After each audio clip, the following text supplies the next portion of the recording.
Hello guys! In this video, I'll show you how to use the Binance app step by step as a complete beginner. Once you open the Binance app and log in, this is the home screen. From here, you can access everything you need.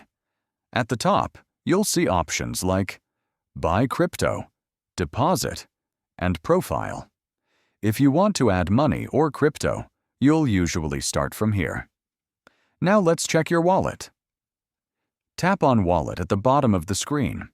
Here, you can see your total balance and all the cryptocurrencies you own. If you tap on Overview, you'll see everything combined. If you tap on Spot, you'll only see your spot trading balances. Now go back to the home screen. At the bottom menu, you can switch between Home, Markets, Trades, and Wallet. As a beginner, you'll mainly use Home and Wallet. That's it for the basics.